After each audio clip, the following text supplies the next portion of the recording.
Halo teman-teman, kita jumpa lagi sehat-sehat selalu bersama keluarga tercinta dimanapun teman-teman berada. Syukur Alhamdulillah karena dua pemain yaitu Mauro Gistra dan juga Mailon Jonathan akhirnya disetujui oleh anggota DPR dan tinggal menunggu waktu untuk mengambil sumpah menjadi warga negara Indonesia dan artinya bisa bergabung dengan timnas kita. Hanya sayangnya Mauro Gistra yang sedianya digadang-gadang untuk bisa membela timnas kita U23 di Piala Asia atau kualifikasi Piala Asia, namun tidak bisa didaftarkan karena udah terlambat. Namun tidak apa-apa, siapa tahu nanti akan masuk di tim senior. Kita tunggu saja nanti di bulan September matchday ini. Kalau tidak salah di tanggal 5 dan tanggal 8. Mungkin tanggal 5 mungkin batal melawan Kuwait atau mungkin ada pengganti atau belum, saya belum dapat berita yang pasti. Namun yang jelas dengan Lebanon tetap dilanjutkan, tetap akan menjalankan uji coba dengan timnas Lebanon.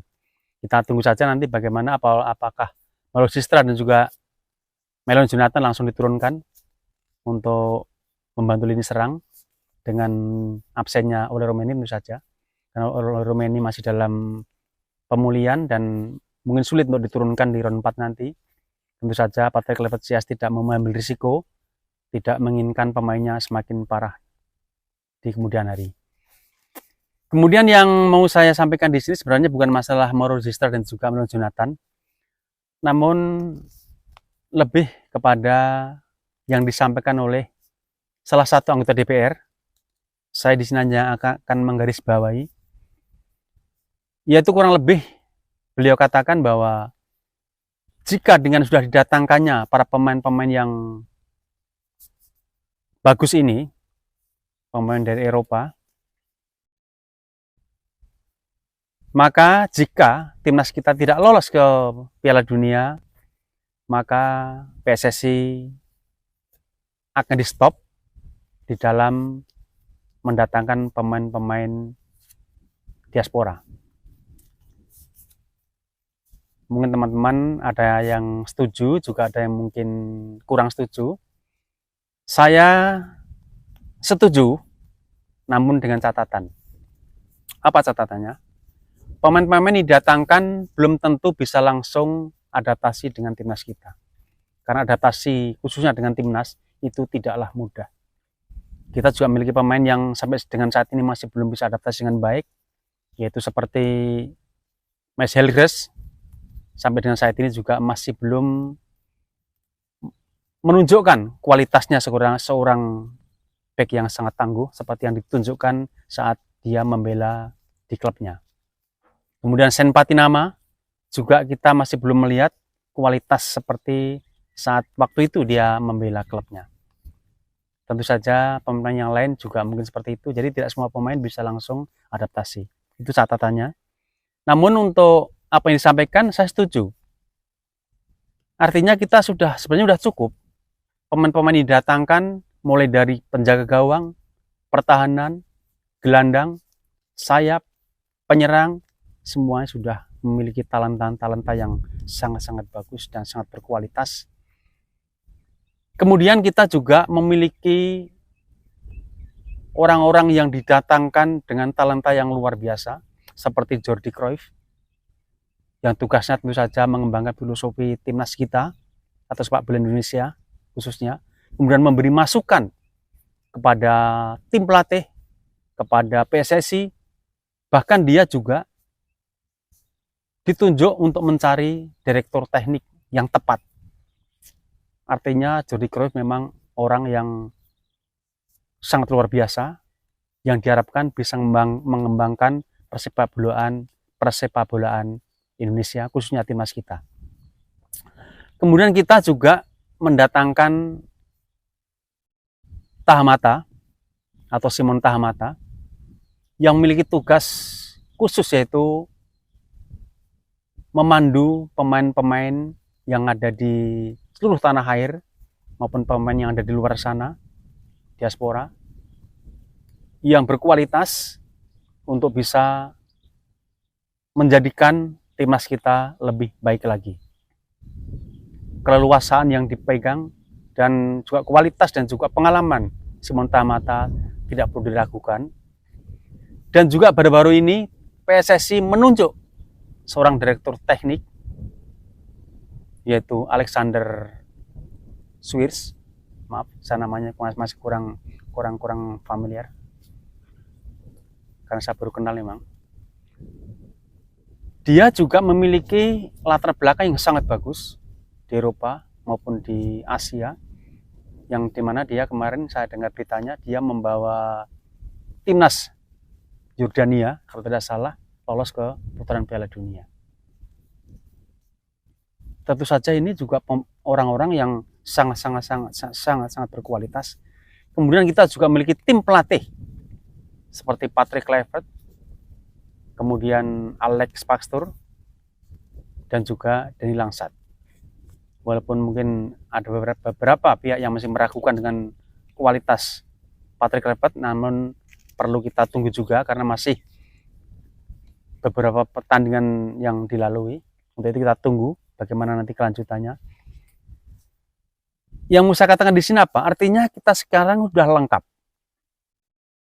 Kita sudah memiliki orang-orang yang betul-betul dibutuhkan oleh PSSI untuk mengembangkan timnas kita secara keseluruhan. Jadi kalau ada salah satu DPR kemarin menyampaikan seperti itu, saya rasa juga wajar. Jadi kita juga berharap, apalagi ini ada momen untuk timnas kita bisa lolos ke putaran Piala Dunia. Karena tinggal selangkah lagi kita sudah 2 kali berhadapan dengan Arab Saudi. Kita mestinya tahu kelemahan. Memang dari Arab Saudi juga mencari kelemahan kita. Yang paling tidak kita sekarang sudah ada tambahan-tambahan pemain. Kemudian menghadapi Irak, walaupun kita 3 kali berturut-turut kita kalah, namun waktu itu pemainnya belum seperti yang sekarang ini. Artinya mestinya kita sekarang lebih siap daripada beberapa waktu lalu saat kita berhadapan dengan Irak maupun dengan Arab Saudi. Sebenarnya tidak ada alasan lagi timnas kita tidak lolos ke putaran Piala Dunia. Itu kalau dari saya. Mungkin teman-teman ada yang sependapat, mungkin juga tidak. Saya rasa tidak mengapa. Tentu saja teman-teman memiliki alasan tersendiri, memiliki data tersendiri, dan memiliki cara berpikir tersendiri. Kemudian untuk di Piala di ASEAN sendiri, AFF atau Asian Cup sekarang ini, ada beberapa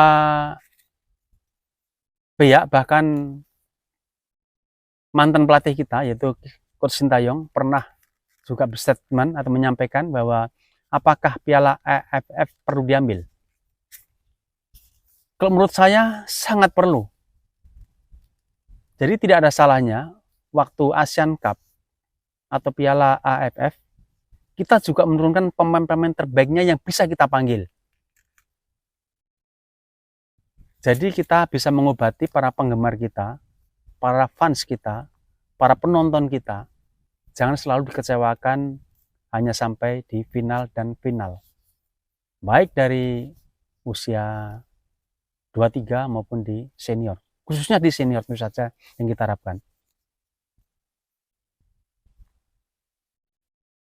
Apakah trofi itu penting? Saya rasa sangat penting. Jadi tidak ada salahnya jika ada gelaran Piala AFF mendatang atau Asian Cup yang akan datang, timnas kita memanggil pemain yang bisa dipanggil diaspora, mungkin diminta izin dengan klubnya, maksudnya yang boleh dilepas, itu untuk bisa membela timnas kita saat kita ada gelaran Asian Cup.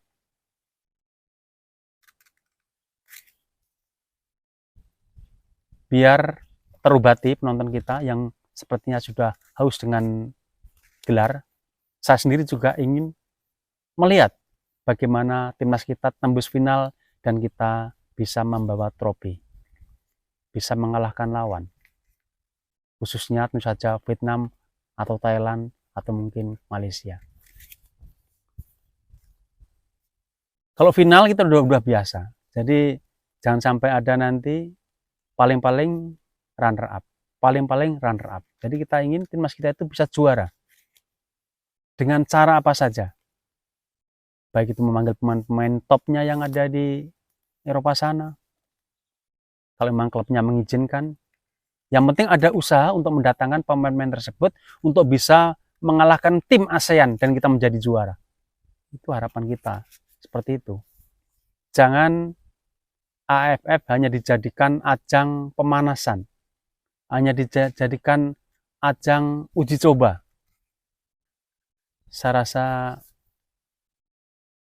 kita sebenarnya sudah lama haus akan juara, dan timnas kita, penonton kita, pemain kita juga sangat berharap untuk bisa menggondol trofi Piala AFF atau Asian Cup yang sekarang ini. Untuk itu, mari teman-teman kita dorong PSSI, kita dorong tim pelatih kita dorong semua pihak untuk bisa mengantarkan timnas kita untuk menjadi macan Asia Tenggara. Kalau bisa, tentu saja kita macan Asia dan kita bisa ke putaran Piala Dunia. Terima kasih. Mohon maaf jika ada kata kalimat yang kurang berkenan. Mohon diluruskan dan terima kasih atas segala dukungannya.